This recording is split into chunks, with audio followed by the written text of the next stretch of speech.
et j'espère que nous allons pouvoir passer un bon moment dans l'étude de la parole de Dieu. Ce soir, nous continuons avec la deuxième partie de cette grande chaîne prophétique couvrant près de 2500 ans que Dieu nous a donné pour que nous puissions, nous qui sommes parvenus au temps actuel, nous situer et savoir qu'est-ce que nous avons à faire.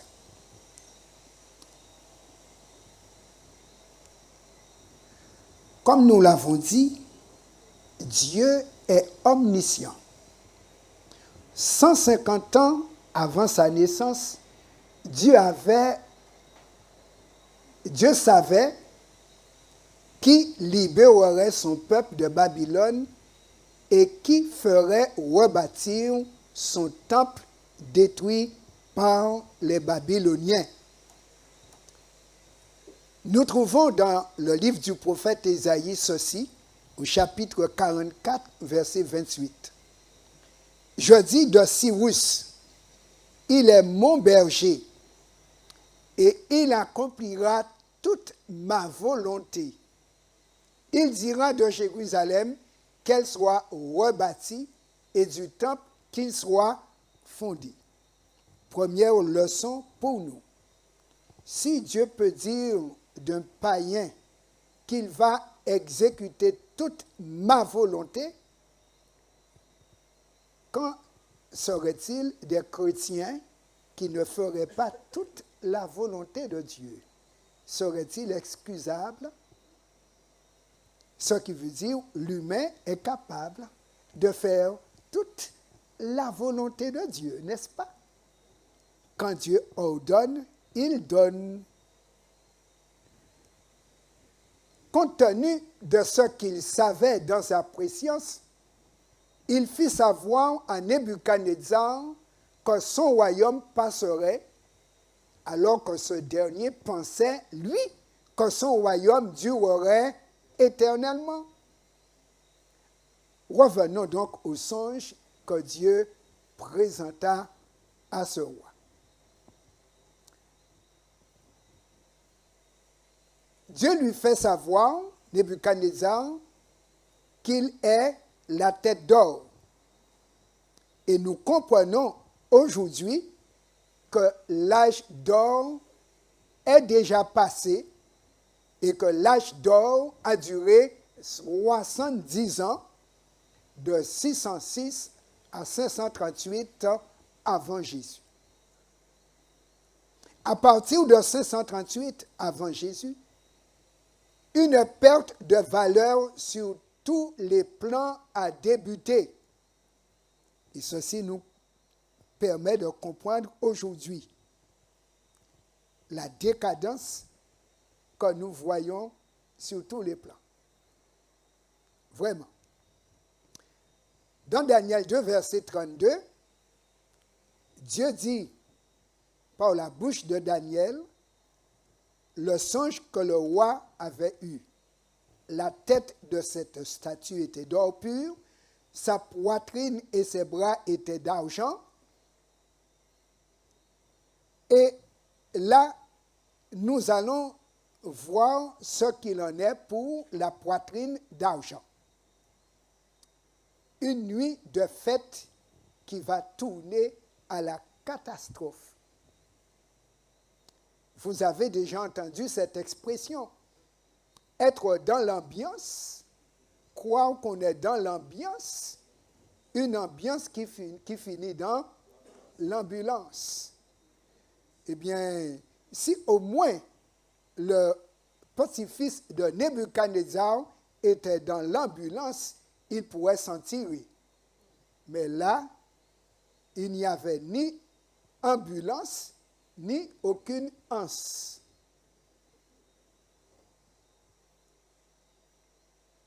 Voyons donc dans Daniel chapitre 5, versets 1 à 9, ce qui s'est passé. Et à partir de son expérience, nous comprendrons ce dont il en est pour nous aujourd'hui. parce que l'histoire de la poitrine d'argent nous concerne aussi aujourd'hui, parce que si je vous dis, vous allez découvrir vous-même. Daniel chapitre 5, versets 1 à 9. Qu'est-ce qui se passe? Le roi Belshazzar donna un grand festin à ses grands, au nombre de 1000, il but du vin en leur présence. Donc la fête commence.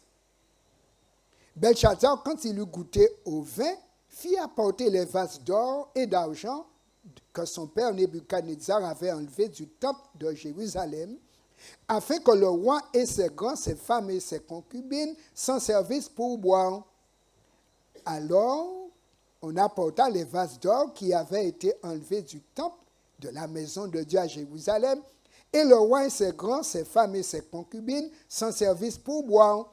Ils burent du vin et ils louèrent les dieux d'or, d'argent, d'airain, de fer, de bois et de pierre.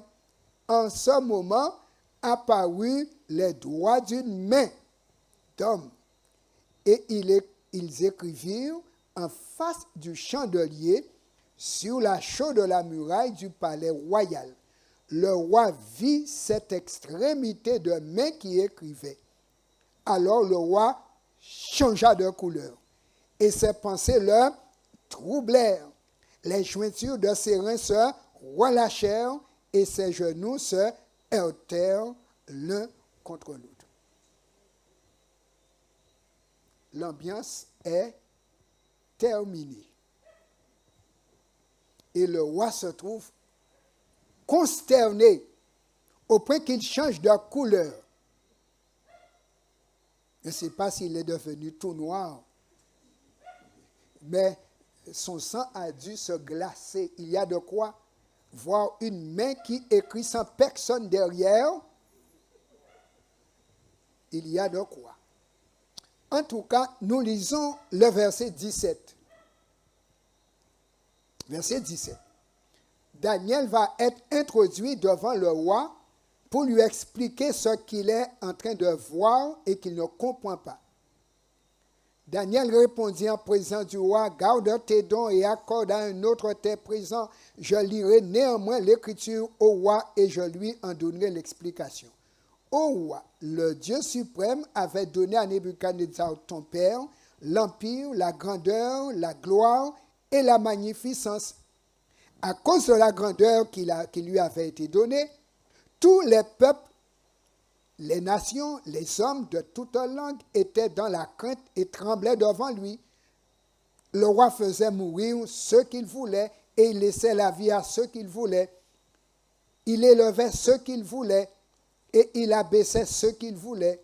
Mais lorsque son cœur s'éleva et que son esprit s'endurcit jusqu'à l'arrogance, il fut précipité de son royaume, de son trône royal du moins, et dépouillé de sa gloire. Il fut chassé du milieu des enfants des hommes, son cœur devint semblable à celui des bêtes, et sa demeure fut avec les ânes sauvages. On lui donna comme au bœuf de l'herbe à manger, et son corps fut trempé de la rosée du ciel, jusqu'à ce qu'il reconnût que le Dieu suprême domine sur le règne des hommes et qu'il le donne à qui il lui plaît. Et voici le problème de Belshazzar.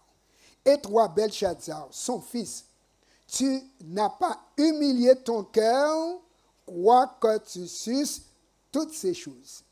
Tu t'es élevé contre le Seigneur des cieux. Les vases de sa maison ont été apportés devant toi, et vous vous en êtes servis pour boire du vin, toi et tes grands, tes femmes et tes concubines. Tu as loué les dieux d'argent, d'or, d'airain, de fer, de bois et de pierre, qui ne voient point, qui n'entendent point et qui ne savent rien, et tu n'as pas glorifié le Dieu qui a dans sa main ton souffle et toutes tes voies. C'est pourquoi il a envoyé cette extrémité de main qui a tracé cette écriture. Voici l'écriture qui a été tracée. Comptez, comptez, pesez et divisez. Et voici l'explication de ces mots. Comptez. Dieu a compté ton règne et y a mis fin. Pesez. tu as été pesé dans la balance et tu as été trouvé léger. Divisé, ton royaume sera donné aux Mèdes et aux Perses. Et on nous dit au verset 30, cette même nuit, Belshazzar, roi des Chaldéens, fut tué. Verset 31, et Darius le Mède s'empara du royaume étant âgé de 62 ans. Soulignons bien, cette même nuit, on peut dire que l'ambulance n'a pas été loin, n'est-ce pas?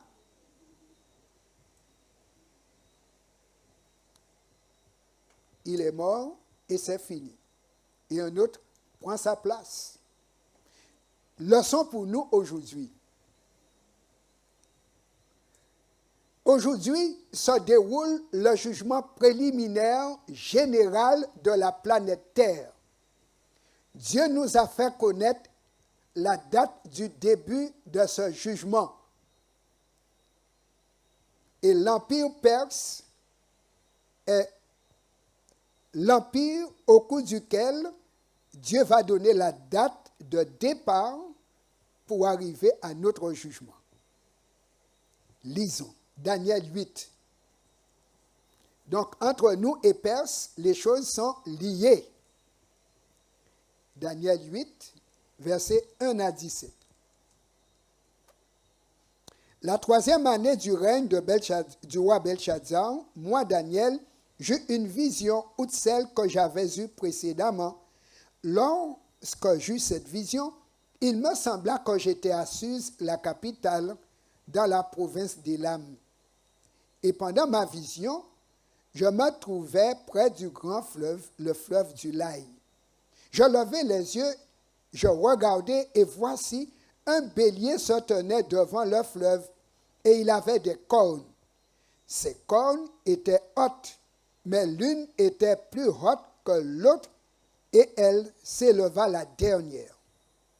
Et c'est cela, Mède et Perse. Mède d'abord, et Perse ensuite. Je vis le bélier qui frappait de ses cornes à l'Occident, au septentrion et au midi. Aucun animal ne pouvait lui résister et il n'y avait personne pour délivrer ses victimes. Il faisait ce qu'il voulait et il devint puissant. Comme je regardais attentivement, voici un bouc venait de l'Occident et parcourait toute la terre à sa surface sans la toucher. Ce bouc avait une grande corne entre les yeux. Il arriva jusqu'au bélier qui avait des cornes et que j'avais vu se tenant devant le fleuve, et il courut sur lui dans toute sa fureur. Je le vis qui s'approchait du bélier, qui s'irritait contre lui. Il frappa le bélier et lui brisa les 2 cornes sans que le bélier eût la force de lui résister. Et il le jeta par terre et le foula. Et il n'y eut personne pour délivrer le bélier. Le bouc devint très puissant, mais lorsqu'il fut puissant, sa grande corne se brisa. 4 grandes cornes s'élevèrent pour la remplacer aux 4 vents des cieux.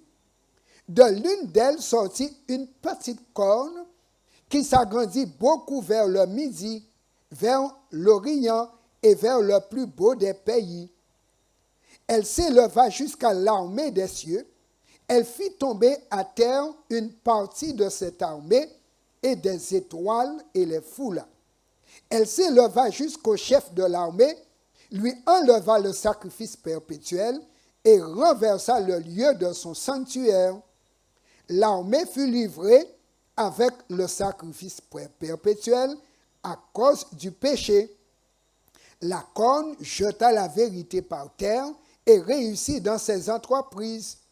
J'entendis parler un saint, et un autre saint dit à celui qui parlait, « Pendant combien de temps s'accomplira la vision sur le sacrifice perpétuel et sur le péché dévastateur? Jusqu'à quand le sanctuaire et l'armée seront-ils foulés? » Et il me dit, 2300 soirs et matins, puis le sanctuaire sera purifié. Tandis que moi, Daniel, j'avais cette vision et que je cherchais à la comprendre, voici quelqu'un qui avait l'apparence d'un homme se tenait devant moi, et j'entendis la voix d'un homme au milieu de l'Ulaï. Il cria et dit, Gabriel, explique-lui la vision.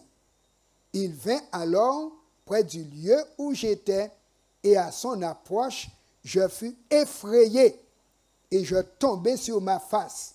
Il me dit, sois attentif, fils de l'homme, car la vision concerne un temps qui sera la fin. La vision concerne un temps qui sera la fin. Et nous sommes concernés, n'est-ce pas?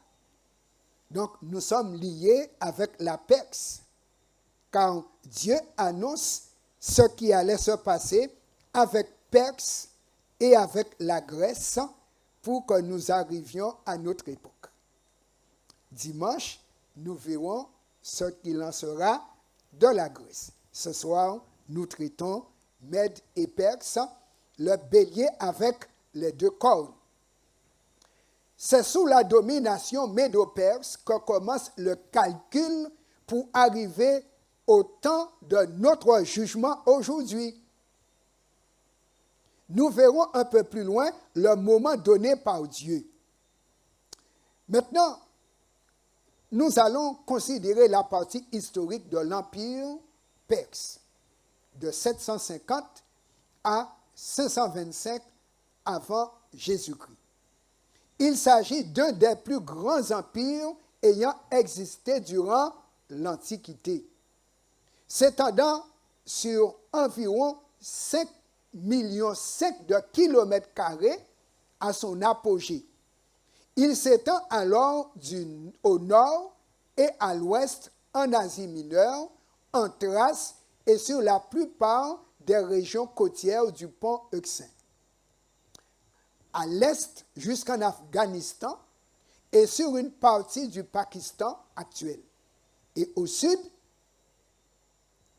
et au sud-ouest sur l'actuel Irak, sur la Syrie, le Liban, Israël et la Palestine, la Jordanie, le nord de l'Arabie saoudite, l'Égypte et jusqu'au nord de la Libye.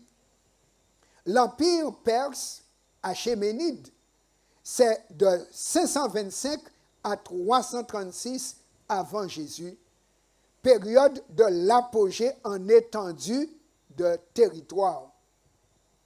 Le nom achéménide se rapporte au clan fondateur qui se libère vers 550 avant Jésus de la tutelle des Mèdes, auparavant leur souverain, ainsi qu'au grand empire qui résulte ensuite de leur domination. Donc, c'est ce que nous venons de lire, les deux cornes du bélier.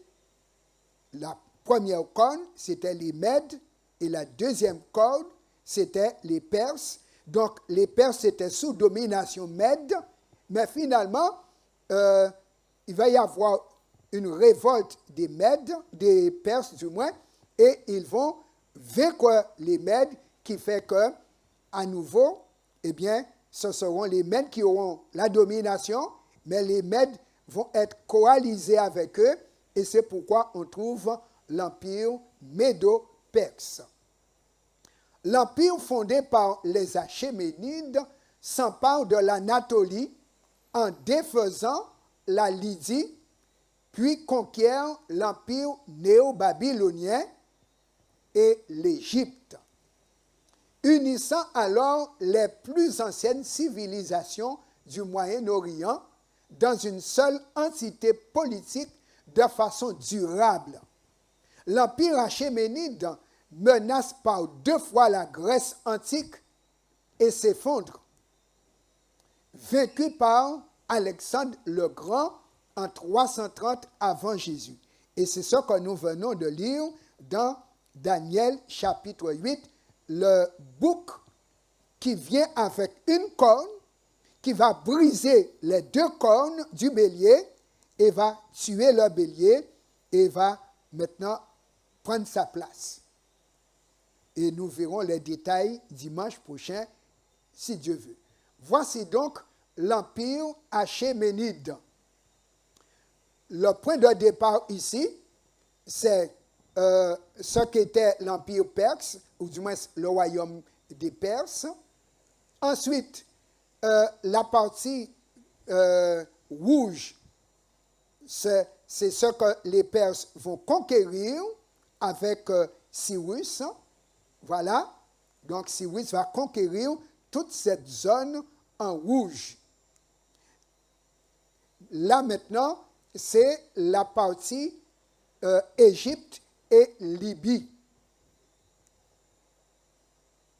Et là, ce sera une extension du royaume pour montrer l'étendue de la conquête.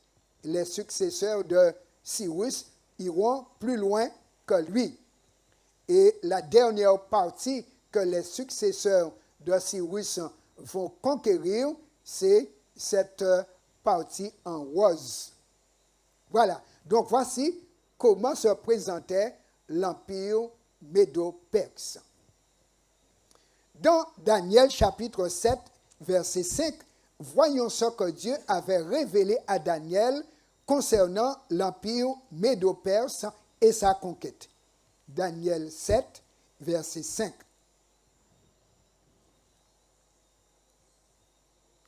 Et voici, un second animal était semblable à un ours et se tenait sur un côté. Il avait 3 côtes dans la gueule, entre les dents, et on lui dit, lève-toi, mange beaucoup de chair. Eh bien, dans la conquête médo-perse, comme vous l'avez vu, dans l'étendue de territoire, il y a eu beaucoup de personnes qui ont trouvé la mort. Et on avait dit à l'ours, mange beaucoup de chair, et l'ours a mangé de la chair. Voilà. Donc, l'empire médo-perse va durer de 539 avant Jésus jusqu'à 331 avant Jésus. Les 3 côtes entre les dents représentent eh bien, le territoire conquis, à savoir la Lydie, l'Égypte et la Libye, puisque l'empire médo-perse, comme on a vu, va prendre Babylone pour monter au pouvoir. Et sitôt au pouvoir, ils vont lancer eh bien, l'étendue du territoire en conquérant la Lydie, qui est l'Asie mineure aujourd'hui, avec la Turquie, l'Égypte et la Libye, donc une partie du nord de l'Afrique. Et voici sur la carte comment se présentait l'empire médo-perse comme une femme couchée sur la terre. Voilà. Cyrus II le Grand, c'est lui dont Dieu avait annoncé 150 ans avant sa naissance son nom et ce qu'il ferait. Il ordonne la construction du temple de Jérusalem en 539. Lisons cela dans 2 Chroniques 36, versets 22 et 23.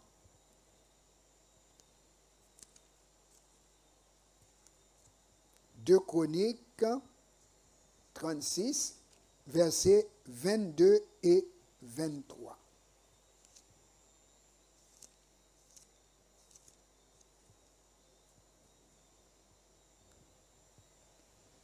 Pour nous montrer que Dieu, il contrôle les événements de la planète.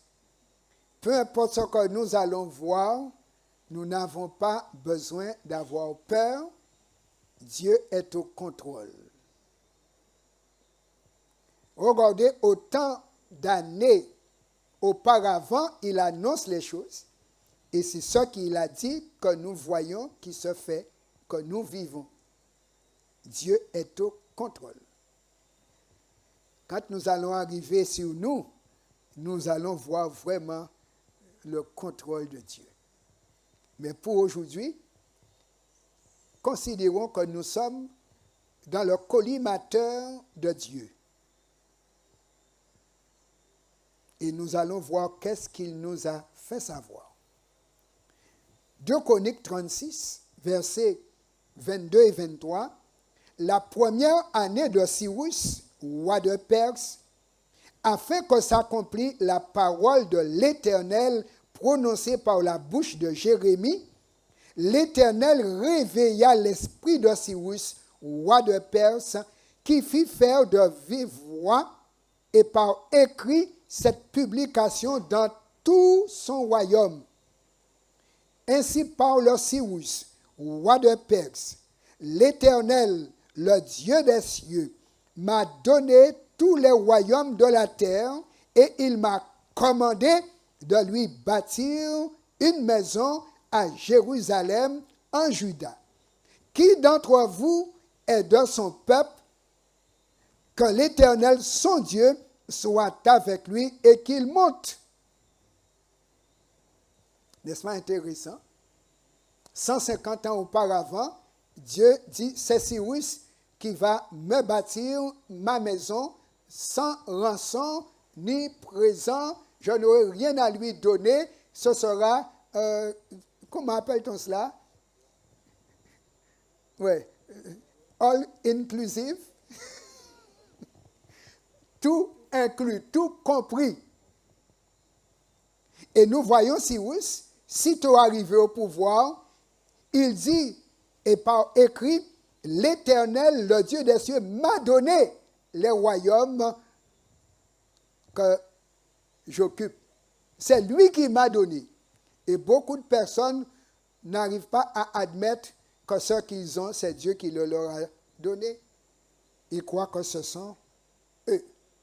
Mais Dieu leur dit, au jugement, nous allons voir.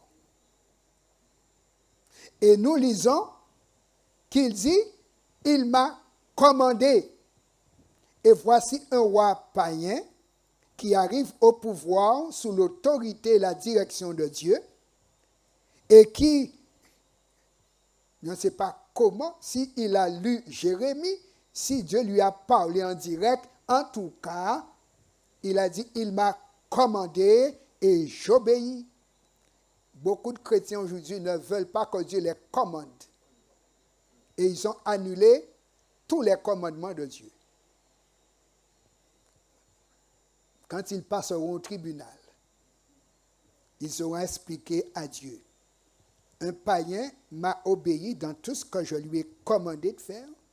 Et toi, que j'ai sauvé, tu n'as pas su accepter mon commandement.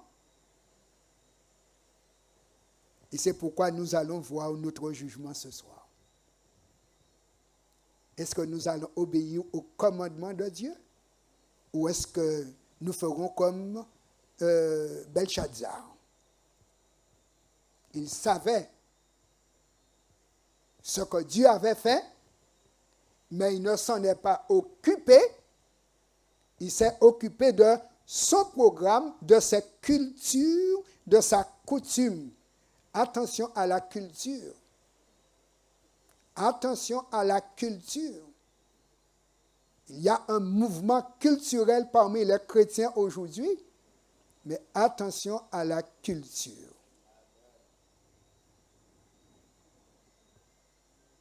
Belshazzar s'est occupé de la culture et de la coutume. On a écrit pour lui. Qu'est-ce que Dieu va écrire pour toi dans ta promotion? Alors, voici, Cyrus, il a fait ce que Dieu lui avait dit de faire, mais comme tout humain, il est mort et voici sa tombe telle qu'elle est encore aujourd'hui, plus de 2000 ans. D'accord? 2500 ans. Sa tombe est encore là. Pour montrer que la Bible dit vrai, on peut vérifier. Et ça, c'est fort, n'est-ce pas?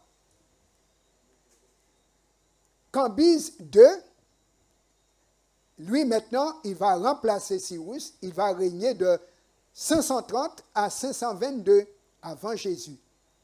Et qu'est-ce qu'il va faire quand il arrive au pouvoir? Il va faire arrêter la construction du temple. Lisons cela. Dans Esdras, chapitre 4, versets 3 à 8. Esdras 4, versets 3 à 8.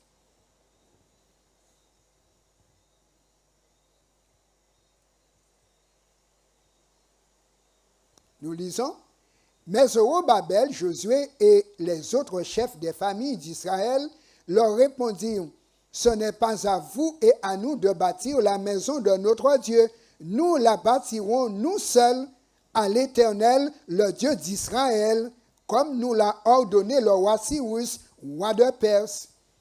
Alors les gens du pays découragèrent le peuple de Juda. Ils l'intimidèrent pour l'empêcher de bâtir.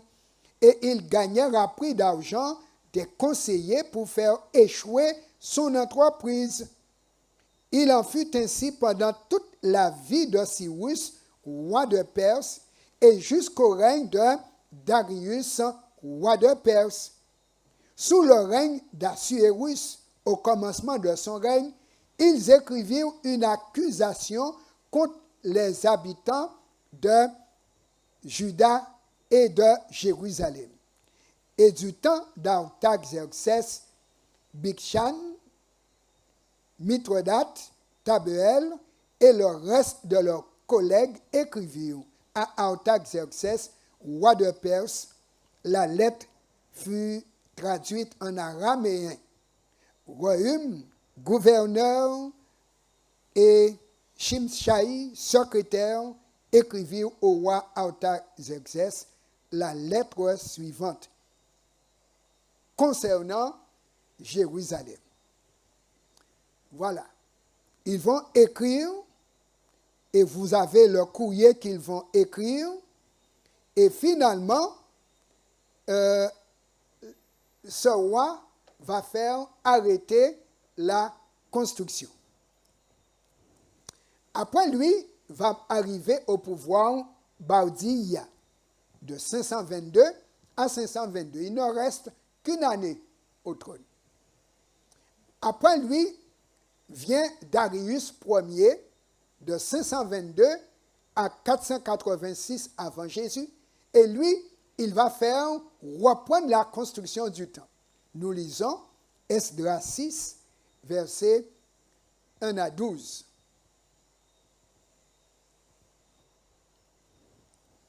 Alors le roi Darius donna ordre de faire des recherches dans la maison des archives où l'on déposait les trésors à Babylone, et l'on trouva à Ashmeta, capitale de la province de Médie, un rouleau sur lequel était écrit le mémoire suivant. La première année du roi Cyrus, le roi Cyrus a donné cet ordre au sujet de la maison de Dieu à Jérusalem, que la maison soit rebâtie pour être un lieu où l'on offre des sacrifices et qu'elle ait de solides fondements. Elle aura 60 coudées de hauteur, 60 coudées de largeur, 3 rangées de pierres de taille et une rangée de bois neuf. Les frais seront payés par la maison du roi. De plus, les ustensiles d'or et d'argent de la maison de Dieu que Nebuchadnezzar avait enlevés du temple de Jérusalem et transportés à Babylone seront transportés au temple de Jérusalem à la place où ils étaient et déposés dans la maison de Dieu. Et il écrit, maintenant Tatnaï, gouverneur de l'autre côté du fleuve, Shetar Boznaï et vos collègues d'Apharsac, qui demeuraient de l'autre côté du fleuve, tenez-vous loin de ce lieu. Laissez continuer les travaux de cette maison de Dieu, que le gouverneur des Juifs et des anciens des Juifs la rebâtissent sur l'emplacement qu'elle occupait. Et voici, le travail reprend, tranquillement. Puisque la reconstruction du temple et de la ville de Jérusalem, ça a duré 46 ans. Entre l'ordre de rebâtir, l'ordre d'arrêter, de recommencer, ça a duré 46 ans. Le diable n'aime pas quand les choses de Dieu se développent normalement. Il essaie de faire opposition. Il met du retard. Et c'est pourquoi on doit faire attention pour que le diable ne mette pas du retard dans notre sanctification, nous qui sommes temple ambulant, temple vivant du Dieu des cieux. Parce que le diable ne veut pas qu'on soit des saints. Il met du retard. Et avec des pensées. Il n'écrit pas des courriers, mais il nous donne des pensées. Tu es un pauvre pécheur. Continue à pécher. Tu ne seras jamais parfait. Personne n'est parfait. Alors que tu devais bâtir le temple de l'Éternel. Tu écoutes les courriers de Satan et tu ne montes pas en sanctification.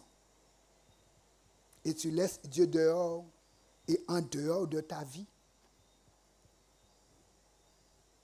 Et c'est si vrai. Jésus a dû écrire un courrier aux derniers chrétiens. Apocalypse 3. Voici, je me tiens à la porte et je frappe. Vous m'avez laissé sur la véranda. Et si Jésus est sur la véranda, qui est assis en dedans?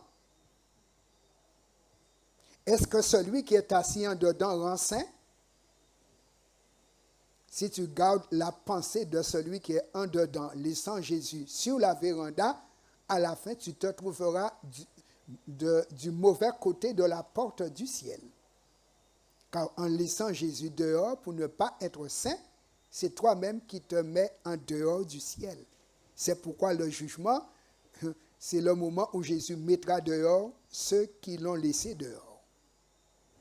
Maintenant,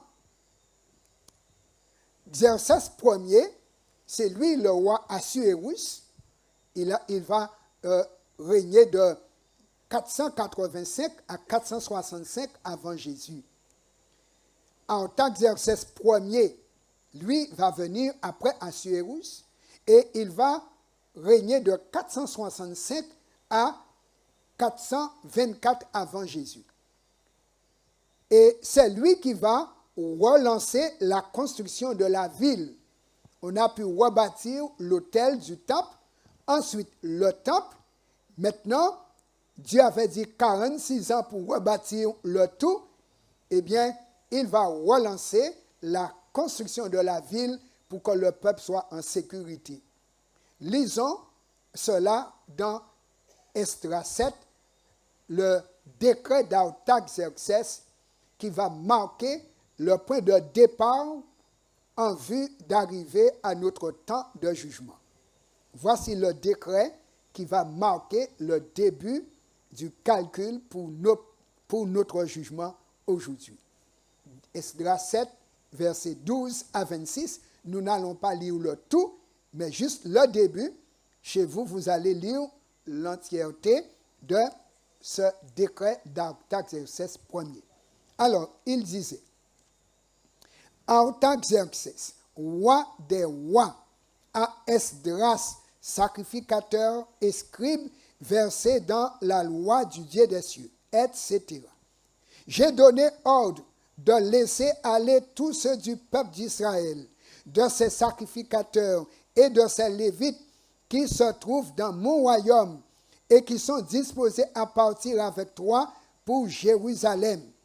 Tu es envoyé par le roi et ses 7 conseillers pour inspecter Juda et Jérusalem d'après la loi de ton Dieu, laquelle est entre tes mains, et pour porter l'argent et l'or que le roi et ses conseillers ont généreusement offert au Dieu d'Israël, dont la demeure est à Jérusalem. Voici le décret d'Artaxerxès ordonnant d'aller pour rebâtir la ville de Jérusalem. Et il donne l'argent pour qu'on fasse le travail. Vous voyez comment Dieu est fort? Cyrus donne l'argent pour le temple et Artaxerxès donne l'argent pour la muraille de la ville. Maintenant, à partir du décret d'Artaxerxès en l'automne 457 avant Jésus, voici ce que Gabriel avait dit à Daniel dans le décompte du temps pour arriver à nous aujourd'hui et que nous sachions en quel temps nous sommes. Alors, Gabriel a dit à Daniel, 2300 soirs et matins, puis le sanctuaire sera purifié. Et il lui a dit, c'est un temps qui concerne la fin. Cherchez le chapitre 9, versets 25 à 27. Voici les précisions concernant le temps de calcul. Daniel 9, versets 25 à 27.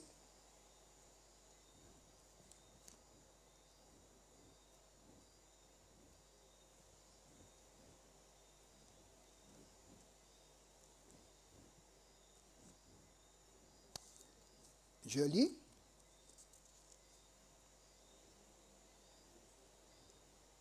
Lorsque, donc au verset 23, Gabriel dit à Daniel, lorsque tu as commencé à prier, la parole est sortie et je viens pour te l'annoncer, car tu es un bien-aimé. Sois attentif à la parole et comprends la vision. Donc, la vision qu'il lui avait donnée précédemment, il vient la lui expliquer maintenant.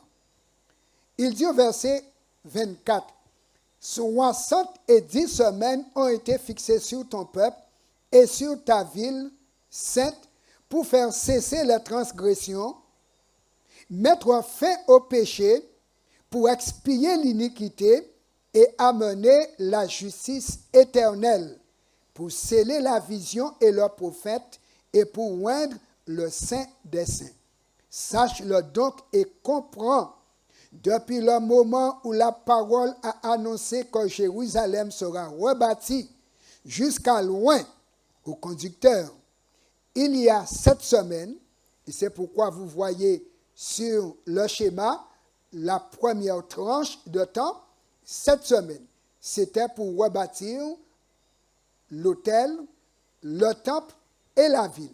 Donc Dieu donne une marche de 49 ans. Et les Juifs ont mis 46 ans. Alors, nous lisons, il est dit, dans 62 semaines, les places et les fossés seront rétablis, mais en des temps fâcheux. Et on a vu ça dans Esdras. Après les 62 semaines, un roi sera retranché et il n'aura pas de successeur. Donc, lorsque Jérusalem a été rebâtie, donc les 7 semaines échues, Gabriel dit à Daniel, on va compter 62 semaines ou 434 années pour voir apparaître le Messie, le conducteur du peuple de Dieu dans la sanctification et le salut. Et effectivement, les 434 ans vont prendre effet et finir en l'automne de l'an 27. Et c'est en l'automne de l'an 27, comme la prophétie l'a annoncé, que Jésus se présente à Jean-Baptiste pour être baptisé. Et au baptême de Jésus par immersion, la Bible nous dit quand il sort de l'eau, Dieu le Père déclare, celui-ci est mon fils bien-aimé, et le Saint-Esprit, troisième personne de la divinité, se pose sur Jésus pour confirmer il est bien celui qui est choisi d'en haut pour mener à bien les affaires de Dieu sur cette terre, pour mettre fin au péché. Et nous lisons la suite, verset 26. Après les 62 semaines, qui finissent en l'automne de l'an 27, le peuple d'un chef qui viendra détruira la ville et le sanctuaire, et sa fin arrivera comme par une inondation. Il est arrêté que les dévastations dureront jusqu'au terme de la guerre. Il fera une solide alliance. Donc il s'agit de loin, le conducteur. Il fera une solide alliance avec plusieurs pendant une semaine. Et c'est, donc après les 62 semaines, il y a une période d'une semaine. Et au milieu de cette semaine, soit 3 ans et demi après l'an 27, au printemps de l'an 31, à la Pâque, c'est là que Jésus va faire la solide alliance avec la croix.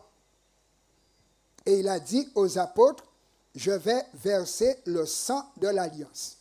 Et ils ont fait la Sainte Seine, ils ont bu en anticipation le jus de raisin, symbole du sang de Jésus, sang de l'alliance.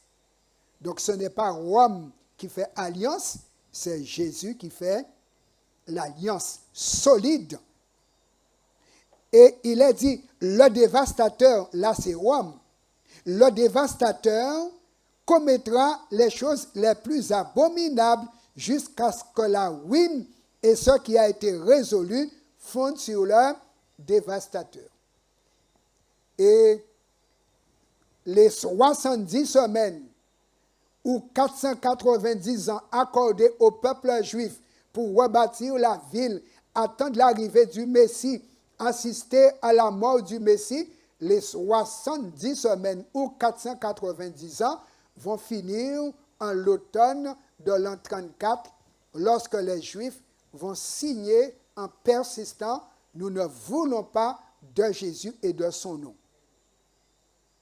Jésus est venu faire alliance avec eux, mais ils n'ont pas voulu. Ils ont dit, nous n'avons de roi que César. Et ils ont obligé César à ôter le roi des Juifs sur terre. Et Pilate a écrit sur la croix de Jésus, ici est le roi des Juifs. Ils n'ont pas fait l'alliance, leur temps est échu, et en l'an 70, eh bien, le dévastateur, Rome, va venir et détruira Jérusalem à nouveau, le temple. Et j'ai été à Jérusalem à 3 reprises, 2011, 2016, 2019. J'ai vu les pierres du temple à terre et aucun homme capable de les ramasser pour les mettre pierre sur pierre. J'ai filmé les pierres juste pour vraiment de gros blocs de pierre. C'est à terre. Et ce jour-là, 1 100 000 Juifs ont trouvé la mort dans la ville de Jérusalem. Mais nous aurons l'occasion d'y revenir. Maintenant, quand on fait le calcul, 2300, la durée totale de la prophétie, moins 457, la date de départ donnée par Artaxerxès, quand on fait le calcul, cela tombe en quelle année? Ça donne 1843. Ce qui veut dire, puisque le décret d'Artaxerxès a commencé en automne de 457, donc presque à la fin de l'année, il faut aller à l'automne de l'année suivante, soit automne de 1844, pour trouver 2300 ans révolus. Si quelqu'un est né en septembre, en décembre, il n'a pas 1 an. On a changé d'année, mais la personne n'a pas encore 1 an. Il faut attendre, septembre de l'année suivante pour que la personne ait 1 an et puisse se mettre debout sur ses pieds, n'est-ce pas? Voilà. Donc, mes amis, en l'automne de 1844 a commencé notre temps, notre jugement. Et depuis cette date, nous sommes tous en jugement.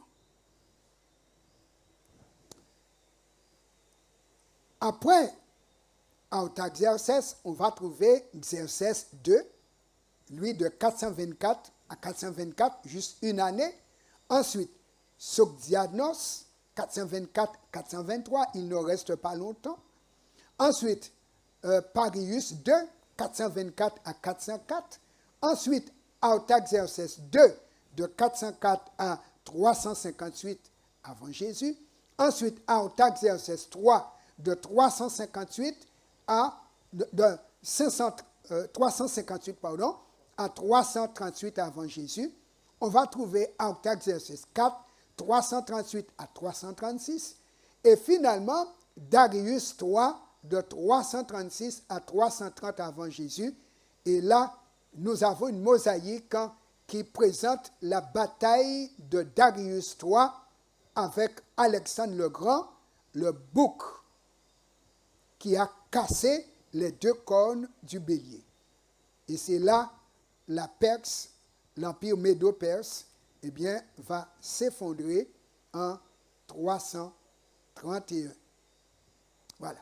Alexandre le Grand va, eh bien, détruire la grande armée de l'empire médo-perse. Voilà. Et 330, l'empire perse disparaît entièrement et là va faire suite à l'empire des Grecs que nous allons considérer dimanche prochain.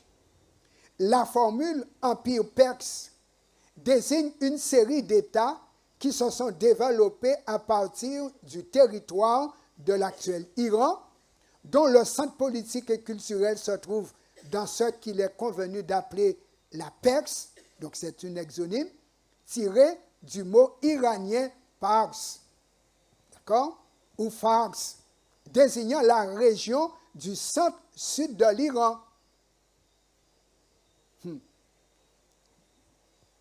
Aujourd'hui, l'Iran est encore sur la scène, d'accord? Le noyau de départ de la Perse. Et ils préparent la bombe, enfin, ils veulent préparer la bombe atomique. Ils n'ont pas fini. Mais comme on vient de voir, Dieu gère les affaires de la planète. Et aucun homme n'aura le bouton rouge final.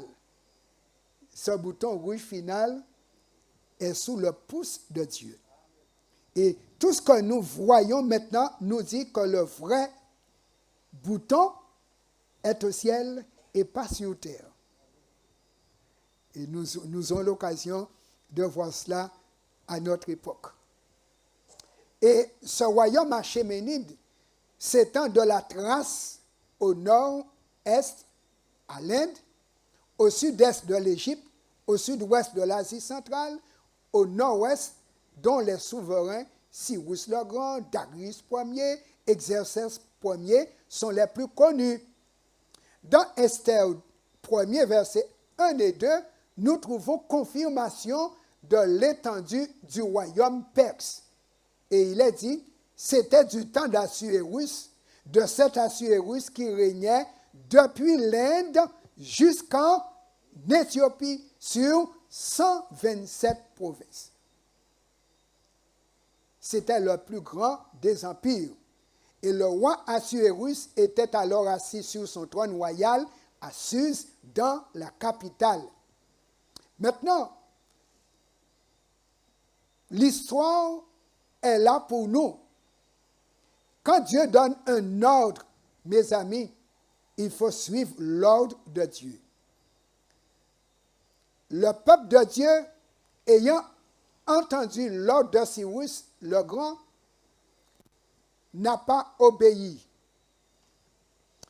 Nous lisons, la première année de Cyrus, roi de Perse, afin que s'accomplisse la parole de l'Éternel prononcée par la bouche de Jérémie, l'Éternel réveilla l'esprit de Cyrus, roi de Perse, qui fit faire d'une vive voix et par écrit cette publication dans tout son royaume, 127 provinces. Ainsi parle Cyrus, roi de Perse. L'Éternel, le Dieu des cieux, m'a donné tous les royaumes de la terre, et il m'a commandé de lui bâtir une maison à Jérusalem en Juda. Qui d'entre vous est de son peuple, que son Dieu soit avec lui, et qu'il monte à Jérusalem en Juda, et bâtissent la maison de l'Éternel, le Dieu d'Israël. C'est le Dieu qui est à Jérusalem. Là, c'est le vrai Dieu, n'est-ce pas?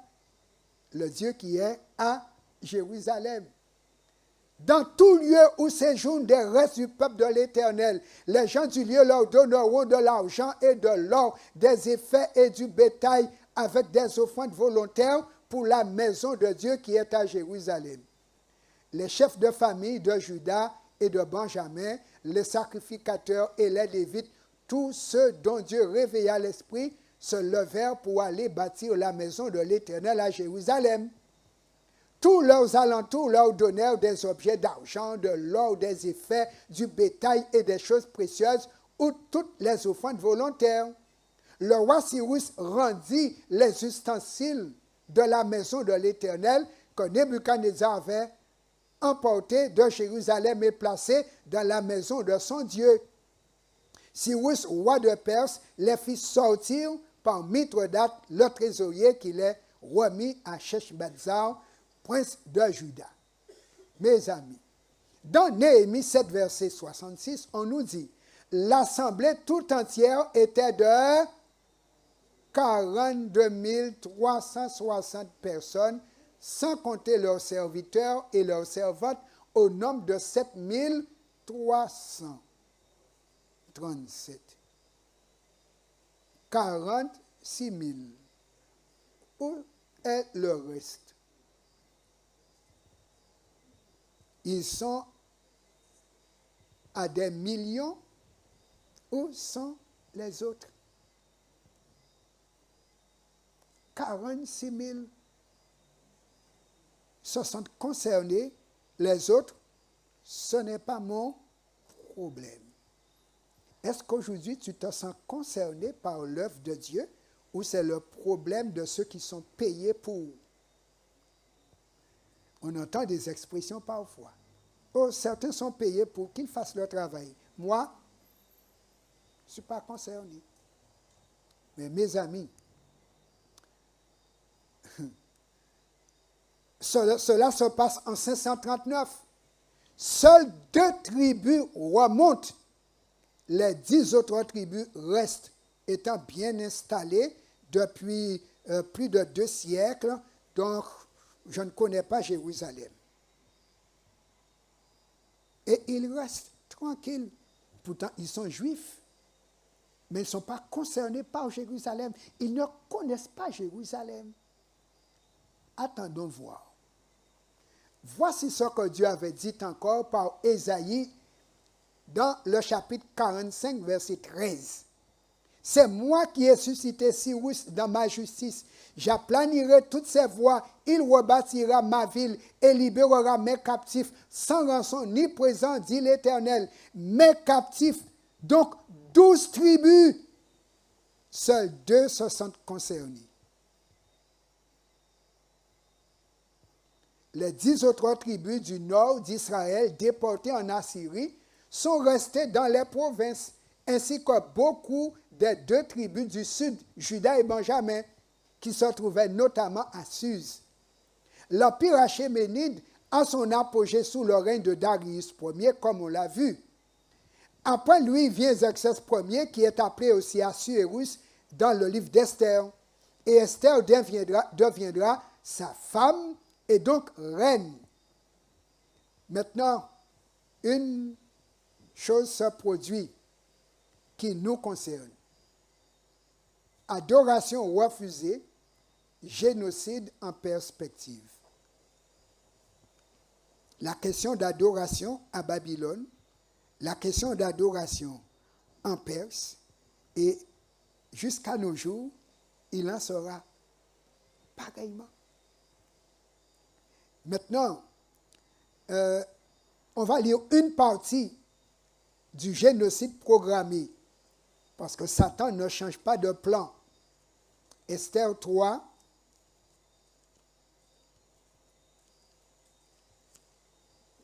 les chrétiens croient que Satan joue, mais il ne joue pas. Il a un objectif, la mort de tous ceux qui sont du peuple de Dieu. Esther 3,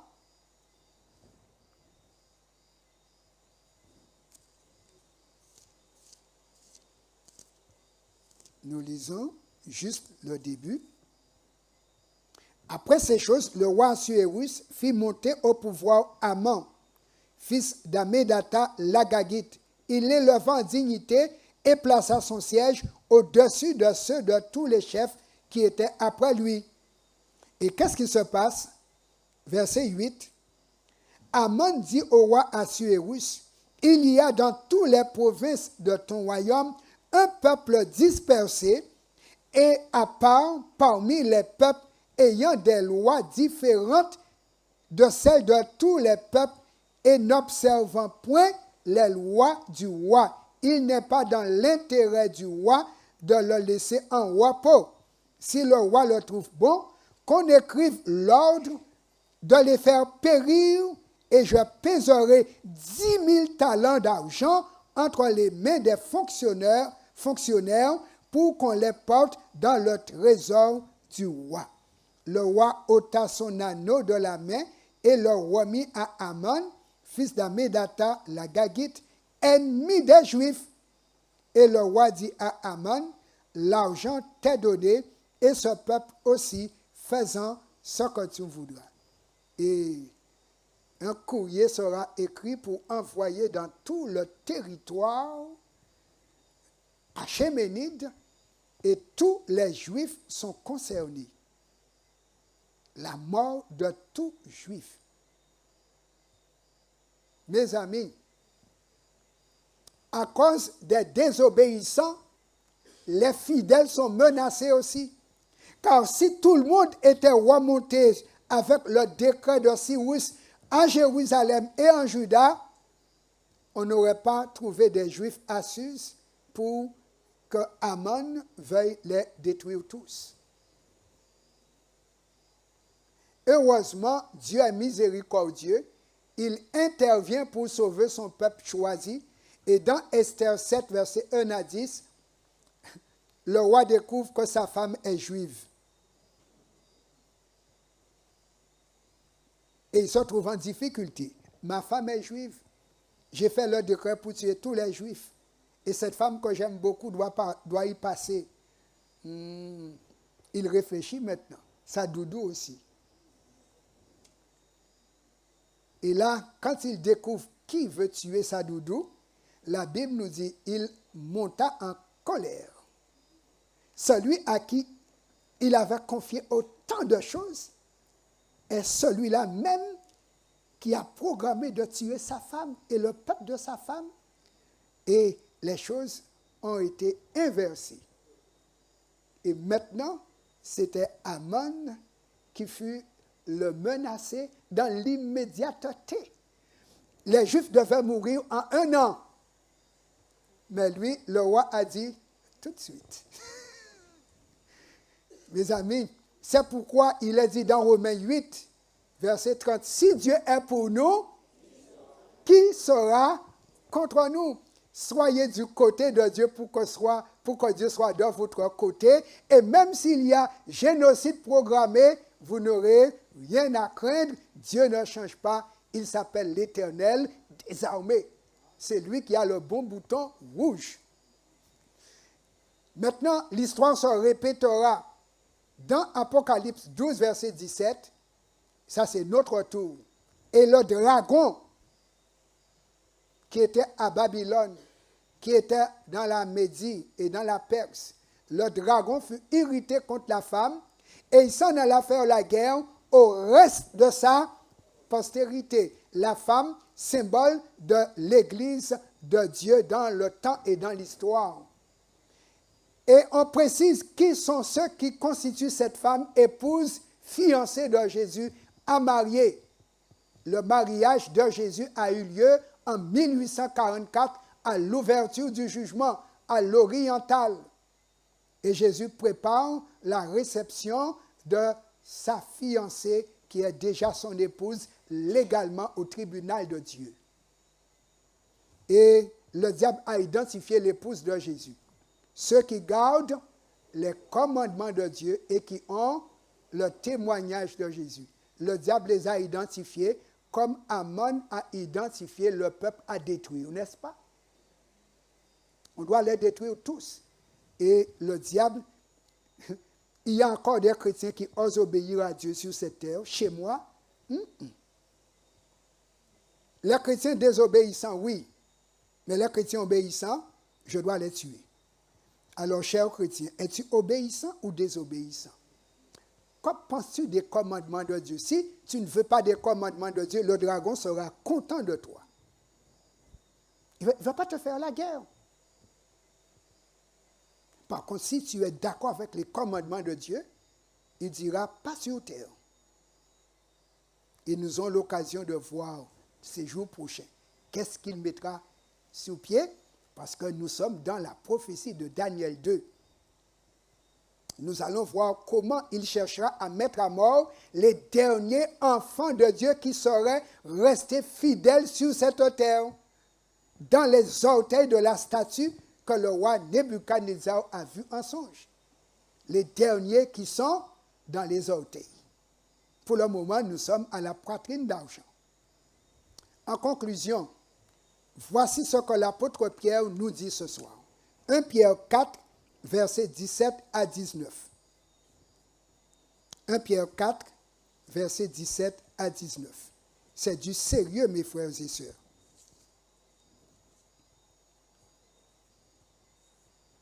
L'apôtre Pierre a écrit ceci, car c'est le moment où le jugement va commencer par la maison de Dieu.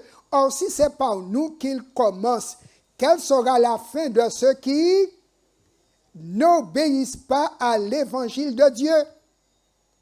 Et si le juste se sauve avec peine, que deviendront l'impie et le pécheur? Ainsi que ceux qui souffrent selon la volonté de Dieu remettent leurs âmes au fidèle Créateur en faisant quoi? En faisant ce qui est bien. Le jugement va commencer par la maison de Dieu et on nous invite à être fidèles à Jésus quand on est chrétien. Et un chrétien, c'est photocopie conforme de Jésus-Christ, certifié céleste.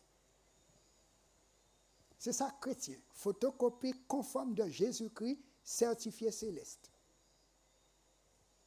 Et le dragon connaît les vraies copies, n'est-ce pas? Les copies qui sont scellées, il les connaît. Et il va vouloir détruire ces copies-là. Maintenant, Apocalypse 14, 6 et 7. Voici l'invitation qui est adressée à toute la planète Terre aujourd'hui.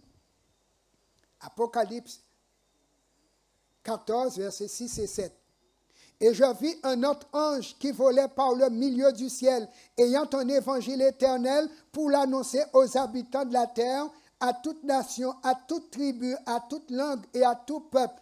Il disait d'une voix forte, « Craignez Dieu et donnez-lui gloire, car l'heure de son jugement est venue, et adorez celui qui a fait le ciel, la terre, la mer et les sources d'eau. Et puisque le jugement est venu, verset 12, c'est ici la persévérance des saints qui gardent les commandements de Dieu et la foi de Jésus. Les vrais chrétiens ont dépassé la foi en Jésus. Ils sont arrivés à la foi de Jésus pour être photocopie conforme de Jésus.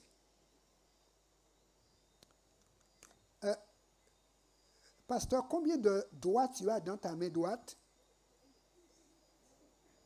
Combien de doigts tu as dans ta main gauche? Ça fait combien? Quel doigt te gêne dans ta main que tu voudrais couper? Quel doigt dans votre main vous gêne que vous aimeriez couper ce soir? Alors, attachez un commandement de Dieu à chaque doigt. Vous allez marcher droit et débarquer droit au ciel, car on va dire, ce sont les saints qui vont arriver, parce qu'on ne va pas les condamner au tribunal. On ne condamne pas un saint et un juste.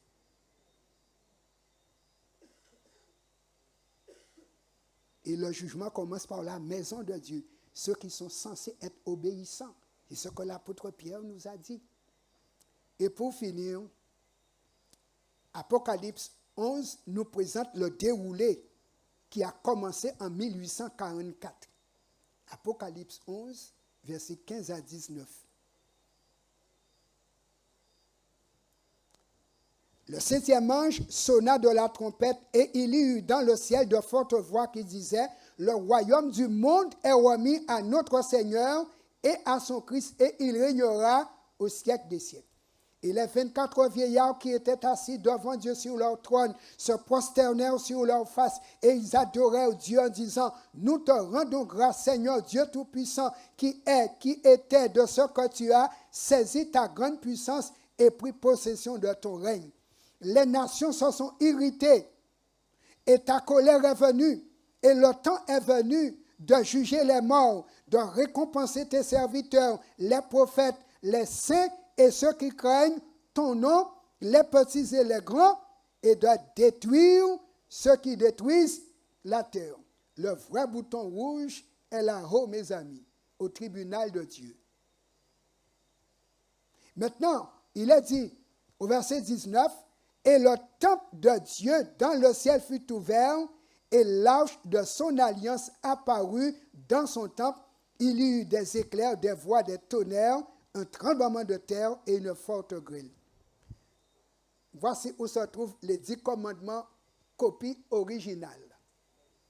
Dieu a donné à Moïse une photocopie, mais il a gardé l'original. Les chrétiens peuvent détruire les photocopies, mais ils ne peuvent pas monter au ciel détruire l'original. Et au tribunal, Dieu tire l'original. Es-tu conforme? Est-ce que le Saint-Esprit peut certifier que tu es conforme? Pendant 50 ans, tu m'as dit que ta volonté soit faite sur la terre comme au ciel. Tu m'as menti pendant 50 ans. Tu m'as toujours dit comme au ciel. Et pourquoi n'as-tu pas fait comme au ciel? Comment pourrais-je te mettre au ciel alors que tu n'es pas conforme au ciel? Et le jugement se fait là, et voici la clôture. Voici ce que Jésus, l'avocat, va dire. Apocalypse 22, versets 11, 12 et 14. Et le tribunal va fermer ses portes pour l'éternité. Que celui qui est injuste soit encore injuste. Les chrétiens presque sauvés, mais entièrement perdus. Ils ont fait une partie de la volonté de Dieu. Ils n'ont pas fait tout. Injuste. Ce sont des enfants de Dieu. Ensuite, troisième groupe. Quand celui qui est souillé se souille encore. Ce sont les gens qui n'ont jamais adhéré, qui sont athées, n'ont jamais été baptisés. Donc, ils sont restés dans leur vie de péché. Souillés. Deuxième groupe. Troisième groupe.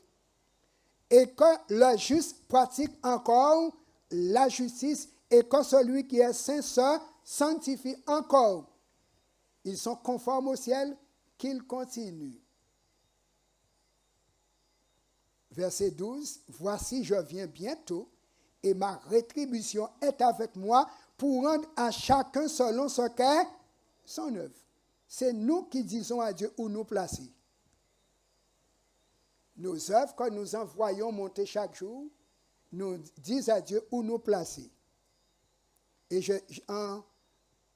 en 2003, j'ai vu un de mes anges gardiens. Après mon baptême, Dieu m'a donné 2 pour m'emmener au ciel.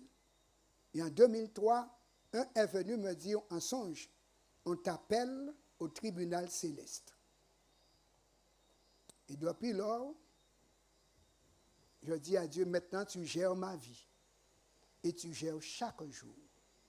Et je reste à l'écoute du Saint-Esprit pour son programme journalier. Et je peux vous dire, j'ai vécu quelque chose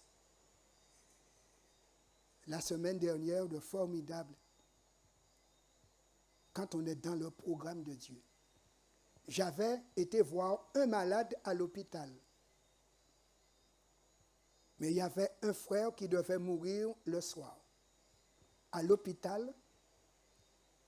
Et Dieu m'a bloqué de 17h à 20h à l'hôpital pour que j'aille prier avec ce frère malade avant sa mort. Je suis bloqué à l'hôpital, je ne peux pas partir. Mais je sais que je suis dans le programme de Dieu. J'ai dit, Seigneur, tu as l'habitude détruire mon programme pour que ton programme se concrétise, alors je suis à ton service. Je suis main auxiliaire de Dieu, bouche auxiliaire de Dieu, oreille auxiliaire de Dieu, yeux auxiliaires de Dieu. Et je peux vous dire, quand j'ai compris pourquoi Dieu m'avait bloqué, j'ai dit, Seigneur, c'est toi qui fixes les choses. Tu voulais que j'accompagne ton enfant avant qu'il s'en aille. Je comprends pourquoi tu m'as bloqué à l'hôpital pendant tout ce temps. Merci de me mettre dans ton programme et garde-moi dans ton programme. Frères et sœurs, restons dans le programme de Dieu pour que dans son tribunal, il dise que celui qui est juste soit encore, pratique encore la justice.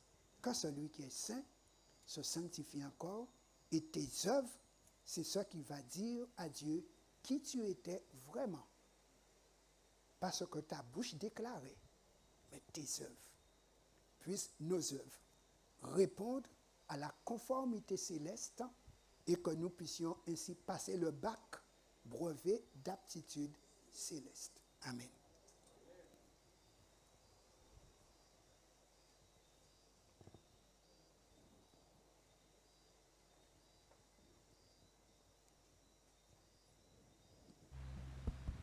Frères et sœurs, je vous invite à vous tenir debout. Je dois vous dire quelque chose ce soir avant de partir. Ce message n'est pas pour nous. Ce message qui a été prêché ce soir n'est pas pour vous seulement. C'est pourquoi nous ne pouvons pas le consommer seul. Il nous faut impérativement, chacun de nous, amener quelqu'un pour écouter ce message. Amen. Nous sommes présents, frères et sœurs, ce soir, mais chacun de nous devrait amener un ami écouter ce message que le docteur Dufay-Pierre a présenté ce soir. Message, vérité présente, message actuel pour le temps présent et qui nous concerne tous. C'est pourquoi, dimanche prochain, j'invite chacun de vous à faire l'effort. Invitez un parent, invitez un collègue, invitez un ami, invitez un voisin à venir.